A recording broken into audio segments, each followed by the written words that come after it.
ter o desconhecimento de, obviamente, não saber que prostituição basicamente sempre existiu. Sim. Né? E nunca vai É o emprego deixar. mais antigo do mundo, dizem. Sim, Carol pode falar, um dos empregos mais antigos do mundo em todas as suas formas. Inclusive, aqui no Brasil, antigamente, tipo, como acho que no Império, né? A gente tinha prostituição de 2 jeitos. A direta e a indireta. Então, toda mulher que trabalhasse, por exemplo, fora de sua casa, ela era tida como prostituta, indireta. Sim. A florista, a comerciante, a atriz, enfim. E a prostituição direta, que obviamente era a prostituta que atendia e tal.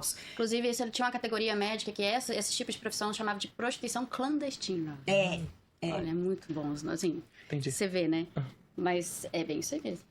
E aí, mas transportando um pouco até pro hoje em dia, né? Fica essa mística de que a prostituta, e é uma coisa que eu sempre falo, só existem 2 tipos de prostituta, né? A primeira é aquela fudida, que tá ali no meio, na esquina, rodando bolsinha, com uma meia calça arrastão, que é uma coitada, que não tem dinheiro, que ela faz qualquer coisa porque ela não tem caráter, mas mesmo assim, ela não faz qualquer coisa, porque o cliente vai chegar uma hora que ele vai pedir alguma coisa e ela não quer. Só que ela vai fazer de qualquer forma porque, isso é uma coitada. Ou então, a prostituta que tá ali no cruzeiro do Neymar, né? Não existe o meio termo. E eu sou uma prostituta digital que eu estou nesse meio termo. Nessa massa cinzenta em que eu trabalho pra pagar as minhas contas. Sim. Sabe? Como qualquer outra trabalhadora, principalmente. Hoje em dia em que a gente não tem mais CLT, Sim. sabe? Quando as pessoas elas viram e né, tem esse imaginário de a Lana, ela não conseguiu mais nada, então por isso que ela virou uma prostituta. Você não pode falar de nada porque você é uma puta. O que uma prostituta pode falar de política? E eu fico, não querendo, né, meter cartada, mas trabalho desde cedo. Passei em faculdade e não me identifiquei. Aí, vivi desde cedo trabalhando com fotografia, estudando diversas coisas, estando em várias bolhas diferentes que me formaram. A pessoa que mesmo não tendo uma formação acadêmica, tem uma formação da vida. De entender como funcionam certas coisas, inclusive a prostituição. Porque quando eu trabalhava na minha bolha virtual, também existe uma bolha virtual em que eu via meninas, obviamente, com acesso à internet, que sabiam inglês, porque eu comecei em OnlyFans também em sites gringos. Então, era uma bolha diferente. Quem não sabia inglês já não vendia. Quem não era aquele determinado padrão de magra, latina também um pouco, porque também em site gringo eu tava no Suicide Girls, né? Eles tinham esse negócio, ou você tinha cabelo colorido, um monte de tatuagem, ou latina. Né? Porque os caras gringos gostam de latina. E o estereótipo do corpo latino também, né? Sim, total. Isso é brasileira e não sei o quê. E, enfim, a partir do momento também que eu comecei a pesquisar mais sobre o movimento, que eu comecei a meter o pé na rua e ver diferentes realidades, eu também desconstruí os meus preconceitos, sabe? De, por exemplo, eu sei que a internet é muito perigosa, né? E a rua também é perigosa, mas são ambientes diferentes. Só que a gente tem as nossas similaridades, sabe? É engraçado, por exemplo, eu colocar aí uma outra menina que é acompanhante que faz o híbrido, né? Que, sei lá, marca seus encontros por sites e tal. E colocar, por exemplo, a Soila, né? Uma digital, uma híbrida e uma de rua. Porque a Soila vira pra mim e fala: nossa, Lana, como que você consegue? Porque eu não teria paciência de ficar ali, ó. Eu falo, não, pra mim, encher o saco, eu fecho a tela do notebook. Aí a Soila, não, na rua é muito mais fácil pra mim, sabia? Eu olho assim, o cara, ele passa no carro, olho pra dentro, se não gostar, vaza. Também a gente tira esse mito, né, de que não, a prostituta não escolhe. Eu escolho muito bem os meus clientes, tanto no virtual quanto fora. Aí, desculpa, eu vou falando, né, mas voltando à pergunta... Estamos aqui pra ouvir, especialmente hoje. Aí eu falo bastante. Vambora. Então, voltando pra aquele negócio, né, a prostituta não tem nada melhor pra fazer, ela é burra, ela não sei o quê. Cara, nas condições materiais em que eu me encontrava antes de entrar na prostituição 100%, eu tinha um trabalho CLT. Eu trabalhava, sim, com uma coisa que eu meio que queria, que era a produção de evento, né? Só que ao mesmo tempo, eu não tinha tempo pra nada, eu só trabalhava, eu ultrapassava os meus horários sempre, eu cheguei a... Muito mais que a jornada 6x1. Sim, Quem trabalha com evento quase não tem vida, todo mundo sabe disso. Viajava toda hora, e aí, eu cuidava de uma área administrativa, então eu cuidava de tudo. Eu cuidava de logística, eu cuidava de entrada de dinheiro, eu cuidava de saída de dinheiro, eu cuidava o que o marketing fazia, eu cuidava o que a área técnica fazia, tudo. E aí, como eu sabia de tudo, eu via o quanto eu ganhava, o quanto o estagiário ganhava, o quanto o assistente, eu era assistente, aí tinha o analista e tinha o gerente. O analista, que era um cara, ele ganhava, acho que 4 vezes a mais que eu. E o meu chefe, que assim, até hoje eu gosto dele, né? Mas, assim, o cara me perguntava como transformar o Word pra PDF. E ele ganhava, 10, 11 vezes a mais que eu, sabe? E eu vi o diretor da empresa fazendo viagem pra Grécia. E eu falava, não, isso aí tá... Mas eu trabalho pra caralho. E aí, tá errado. Trabalho enquanto eles vão pra Grécia. Exato. E aí, a partir do momento que eu vi essa discrepância, e eu vi que eu já estava fazendo trabalho sexual, e, eu ganhava quase o mesmo. Um mês de trabalho, não que fosse fácil, gente, mas o que eu tô falando eu conseguia ver um pouco o meu trabalho, eu tava enriquecendo meu próprio bolso, sabe? Não o bolso de alguém que ia viajar pra Grécia e fazer festinhas, caralho, sabe? E eu falei, eu vou virar prostituta.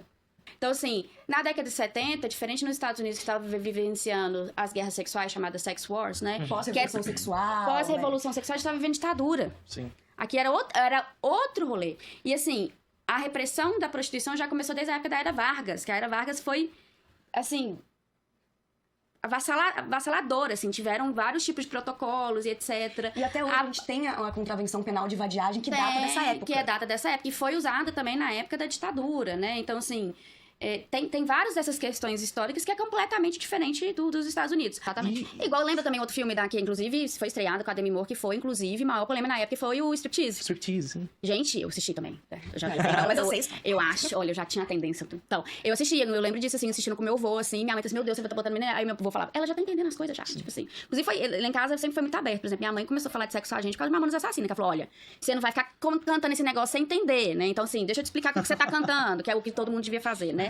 Mas Striptease foi essa história, tipo, a personagem da Demi Moore, o que aconteceu, né? Ela tava num trabalho super precário, mãe solo, naquele contexto dos Estados Unidos, inclusive na década de 90, aquela inflação, tal, e ela começou a virar dançarina, né? Dançarina erótica, que tinha seus altos e baixos, igual também outros tipos de trabalho. Sim. Porque na questão valorativa, se o trabalho é bom ou é ruim, né? Porque tem trabalhos também que levam uma precarização enorme também, de assédio, né? De várias coisas. Inclusive, a gente tem muito mais dados do que, por exemplo, o trabalho sexual, que a gente, infelizmente, não tem, né? Sim. Então, eu lembro que a polêmica do striptease também foi essa, de, tipo, ainda mais vir com a Demi Moore, ela tava lá toda marombada, malhatona, assim, no ápice dela também. Continuou bonito do mesmo jeito, né? Uhum. Mas naquela época foi a mesma... Eu lembro que foi a mesma percepção do showgirls. Sim. Porque tinha dor, tem dor. Lógico, vai ter, todo mundo tem essas dores, porque a gente já é mulher. Sim. Mas o curioso é que em showgirls parece que a dor não existe. Ela parece que elas atuam num lugar de não dor, né? É uma coisa meio que, tipo, eu vou fazer de tudo que for possível pra alcançar o que eu preciso e ponto. É isso. Igual Pleasure, que foi o mais recente. Sim. Pleasure é a mesma coisa. Sim. A série O Mecanismo, vocês chegaram a ver? Não. Da HBO, uma série brasileira sobre prostitutas que resolvem empreender e abrir o próprio negócio delas. É o negócio, falei o nome da série já, né? O Mecanismo não era do... É o Mecanismo, não, viajei. É o negócio. É o negócio. É o negócio. Vocês viram o negócio? Não. Eu ainda não vi, não. Tem 10 anos que eu vi, né? Na época eu achei boa, mas hoje em dia não sei o que eu acharia. Mas é interessante por isso, porque não tá explorando o sofrimento das prostitutas. Elas estão se organizando, fazendo o negócio delas, pra ganhar o dinheiro delas, fazer o delas. E é isso, sabe? E não tem humilhação, tem nada disso. Sabe uma série boa mesmo, que retrata a década de 70, né? E mostrando, e eu sempre indico, tem até uns episódios... Quem faz meu curso eu indico, hein? Mas a série também da HBO, que chama The Deuce. Essa série é maravilhosa, que conta esse período da década de 70, da ampliação, né, do mercado pornográfico e da prostituição nos Estados Unidos, e retrata, assim, as principais ruas dos Estados Unidos, como que surgiram os cafetões, como que se deu essas leis de proibição da prostituição e da pornografia. Só deixa eu perguntar, porque eu lembro que eu falei aqui, tipo, porque a gente tem... né, deixar as coisas certas, porque o contexto americano e estadunidense. Desculpa. Não, pode falar americano, tá tranquilo. Não, estadunidense. O contexto estadunidense é totalmente diferente do brasileiro. Aqui, prostituição nunca foi crime. Lá, é crime. É crime. Então, no cinema era proibido de se falar de prostituição nos Estados Unidos a partir de 1933, né? Exatamente. Até os anos, a gente fala, mas até os anos 90, em alguns estados, sei lá, boquete, sexo anal era considerado crime, sabe? Então, só pra vocês verem o quanto não tá tão longe assim, ao mesmo tempo umas coisas que aqui a gente fala... Os modelos penais também são completamente diferentes, mas a série The Deuce mostra isso, inclusive, como que surgiram os cafetões. E fala mesmo das relações difíceis, como que se deram, né, abuso e etc, mas fala, mostrando também como que essas prostitutas saíam disso. E o mais legal, assim, tem um episódio que aí mostra como que as feministas começam a aparecer para essas prostitutas, e tem, inclusive, a figura, né, da maior mentora aí do feminismo radical, né, que é contra a prostituição, contra a pornografia, que é a Andrea Dworkin. E aí lá, quando as prostitutas começaram a colocar as demandas delas, que era muito diferente, e tinha uma contraposição das feministas radicais, as feministas radicais começam a expulsar as prostitutas dos espaços, assim, porque, como que você chega aqui e você tá falando uma coisa diferente do que a gente tá falando? Isso não existe, né? Então também tem esse lugar. E aí, é muito doido disso, porque se aparece uma com essa redenção, com esse discurso, vale para todas. Por exemplo, lógico que dentro de um movimento político sempre vai ter vozes e tem discordância. Por exemplo, a gente dentro do campo progressista, né? Sim. Então, por exemplo, tem uma associação que é contra a regulamentação. Não significa que essa associação, por exemplo, ela tá contra os direitos das prostitutas, né? Mas ela é usada como quase um totem, né? Dentro, por exemplo, das outras 23, que tá pelo Brasil todo, né? Falando outras coisas, né? Então, tipo assim... E aí cai nessa ideia que a gente tá falando sobre a questão da legitimação do discurso, né? Então, assim, que... O que acontece, por exemplo, por que as pessoas questionam por que a Lana fala de política. O trabalho dela é completamente político. A minha existência é política, né? Pra começar, assim. Sim, quando eu fui, inclusive, lá no ICL, né? Teve muita gente que, nos comentários, eu vi... Quer dizer, uma outra que, às vezes, não quer... Simplesmente não quer ouvir, né? E esse é um problema muito grave, assim, na esquerda, que eles não querem ouvir a gente. Mas o pessoal, sabe, falando desde você estar querendo aliciar meninas inocentes para a prostituição, até... mas o que você, dentro do seu... Sim, é sempre assim. É sempre a assim, defesa pessoas da sem criança agência. e adolescente é o maior jargão, tanto da direita como da esquerda. Sim. É o que une ali, tá ali, ó. Até assim, mas pra você é muito fácil. Porque você é uma menina jovem e no seu apartamento fazendo o seu trabalho. Então, porque você não... Bom, mas como eu falei, eu estou também no trabalho de base. Eu faço trabalho de base, não porque, tipo assim, porque são umas coitadinhas. Não, porque eu me enxergo nas mulheres que estão lá também, sabe? E essa coisa também, né, gente? Pelo amor de Deus, ficar falando que a pessoa tá trabalhando de casa, a gente aí que tá no mundo, que tem um trabalho autônomo que a gente não tem, nossa jornada é 7x7, trabalhar dentro de casa não significa que você tem tantas melhores condições de trabalho. Lógico que é muito diferente das pessoas que estão indo lá pegar um ônibus, etc. Sim. Mas é algo também que a gente estava discutindo antes de ontem na internet, né?